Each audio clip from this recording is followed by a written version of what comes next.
to me, it was really, really important that as I was starting this program, that I had at least one licensed therapist that also had the experience of going through plant medicine, not once, but multiple times with different medicines, and who was open to doing this facilitator training. Because when we marry all of it, the clinical side, the plant medicine as an experience, and then knowing how to prepare a space, interview an applicant, take them through a journey, bring them out of the journey, and then help them with their integration back into real life. And let me add another piece, and do it as a person of color from the United States who knows the unique journey of African Americans. I don't know anybody else doing it, which is why I started the program, right? Because I could see what was happening. We were not feeling comfortable. We weren't feeling included. I was seeing unsafe spaces. I was seeing unethical practices. I was seeing spaces that weren't physically clean, but they also weren't spiritually clean. I went through journeys with other people where once it was done, I never heard from them again. I was the participant. They were the host or the leader or the facilitator. And once the ceremony was done, they put me on the plane, sent me home, and that was it. There was no follow up. So I just knew that this program had to be created the way it was. Can you talk about how any of those elements impact either one of you all, even being a person of color? I'll start because you'll take all the good stuff. So for me, once I had my first journey, I kind of felt like I wanted to be a shaman, but I also thought like, where do you fit in that? Because I'm not from Where do these. you fit in? Where do I mean Stacy? Where do Stacy fit in that? Because that's a feeling I felt. But then when I think about it logically, I'm looking like, well, I don't look like them. I'm not indigenous. I don't come from this lineage. So where will I fit? So my friend sent me Althea. You understand? I did plant medicine with her in Peru. It was wonderful and amazing. I also did the spirit group with her as well. And then she came up with the facilitator. I'm like, yeah, Althea is dope. Like, this is a person I would like to be up under and I'm comfortable with. And she looks like me and she get us. You understand? It's we have unique experiences, I would say that as melanated people. I'm not saying we can't go to other spaces, but when you're amongst your own, it's just a different. It's just a difference. It's a difference. So yeah. In my psychedelic assisted therapy training, there were about 300 of us. Oh, wow. In the program, in my cohort. Out of that 300, it was probably about 10 Black people. So, I mean, I always knew like representation, I think a lot of things in the therapy space are become cost prohibitive, right? There's a lot of barriers to just the different modalities that we use as therapists. It could be very expensive. And that was one of the things that was very expensive. So I think that keeps, they gatekeep it, so I knew that I wanted to do it because I'm like, I know that there's a need. I know that we, of course, everyone can benefit, but we need it. And there's not a lot of us who were doing it. And just being in that cohort, I was like, yep, I knew it. I knew. So 10 out of, and I might even be, that might not even be a right number. It might have been 9 or 8, but out of 300. Out of 300, yeah.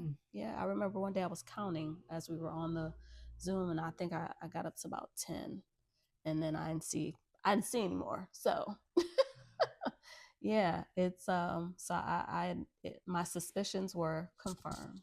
So, but doing plant medicine when I did the plant medicine through the program in Colorado, ketamine, I chose to go to a BIPOC weekend. So BIPOC, not all Black people. And I think there were probably about 3 or 4 of us in that weekend out of maybe 12. So Yeah, but it is just definitely a different experience to be with Black people, and experiencing that plant medicine is very different. Can I speak on that? So, my first ceremony, when I went, it was probably about maybe, I don't remember, one other Black person, and then we had some Spanish people. How many total people were there? I'm gonna say it was a lot. It was probably about 50 or 60 people, Wow. give or take. So, first of all, like I said, the energy was good, the people were good, but you know how as melanated people live, when we see each other, it's an instant, because we looking around like, okay, so it's just like we beeline to each other. Yeah. So it, like I said, it was fine, but it's like, where are we in this space? You understand? So it's just like when I met Althea and I saw like all the melanated women, you understand, and men, I was like, oh yeah, this is the space for us. Like, this is the space for me. Like, when I said I wanted to be a shaman, and then a whole year circled around and she created this program, I said, oh yeah, this is the one. Yeah. This is how I feel comfortable. I can't go to Peru and just go out in the mountains somewhere. I need to start right here under this sister. Yeah. Make me feel good. Okay, so to that point, I am the person that will go into the jungle in Colombia, and Panama, and Peru, and Brazil, and West Africa. Which are bilingual self. Yeah. Thank you. The Spirit told me to learn Spanish in 2020, and they said, you're going to need it because you are going to have to work with people, and there will not be an interpreter there. And I'm always obedient to Spirit, but I was like, where are they about to make me go now? And now here I am doing this work with Indigenous cultures where the shamans, the taitas, which is a shaman name for the males in certain tribal groups, and the maimas, which is the female shaman in other groups, are inviting me to come and to learn, because they don't see people who look like us coming into a place where there's no plumbing, no electricity, willing to be in the jungle, living in a tent, on a sleeping bag, in a maloka that just has a covering with the bugs and the animals and the insects and the spiders. That's not something that we do. But guess who does do that? All of the other groups around the world. And then we get mad when we see them doing ceremonies or leading things, but that means we have to be there. We have to start showing up. And so I feel that if I go and show up and learn and kind of lead the way and make the relationships, then when I bring the other people in my training groups, I've already made the introduction. I already know what to expect, so I can prepare you all for what to expect when I take you into these spaces. And that was really important to me too.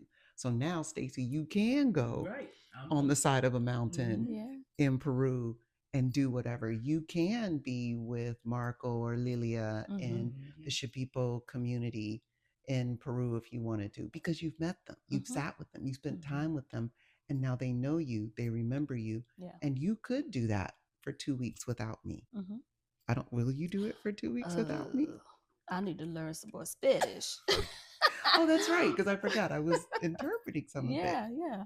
But, so the Spanish has come in handy. I think that makes it more comfortable, right? When you have somebody who who is also, there to make sure the language barrier is broken down. And so that always feels very, I feel safe, so yeah, I would think about it. And we did have a good experience with those two shamans who did not speak any English. And I think now, because Spanish is such a part of what I do, I don't even realize that I'm flipping back and forth, that I'm speaking to you in English and you'll ask a question and I'll say, wait a minute. And then I go to the shaman in Spanish and they'll answer it. And then I come back and say, this is what we're going to do. I love that it's become a part of me, and no one could have made me believe that would be the case 2 years ago, 3 years ago. No one could have told me. So I just know this medicine wants to find us, and it's doing whatever it can to get to us. So actually, thank you to both of you for stepping up, saying yes, and doing the work. So now my question to you is, what's next for each of you as graduates of the program? who have been lead facilitators in some of these great programs. And I just want to speak to, we're not calling ourselves shamans. I don't think I'm a shaman, but we are lead facilitators that are really bridging the gap for people that might feel more comfortable with us in the room. Yeah. So what's next for you guys? Okay. Back to me. So what's next? Well, I would say for me this year, I want to lead my first ceremony. I feel like after this year and what I've learned a lot this year, I feel like I've done a few ceremonies this year. I feel done some big stuff. Yeah, so I feel more equipped to host my first ceremony. So I'm looking into that. I have my own reasons. I got some things going on scratch. But I am going to lead my first ceremony in 2025. Okay. Yeah, I'm looking forward to doing that. Good. I might call on you, Juanita. Okay, I was listen. about to say, you won't Call be me, doing it by girl. yourself. Call me up. Yeah, you have a team. Bring that Florida water. And I'll be like, yes. Oh, what is next for me? I am navigating the legalities of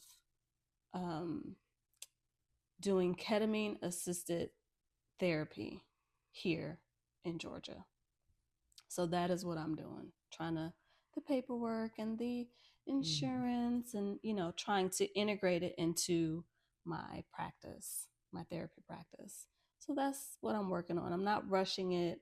Spirit is kind of like, yeah, but, ease into it, right? It's kind of, there's a lot of moving pieces.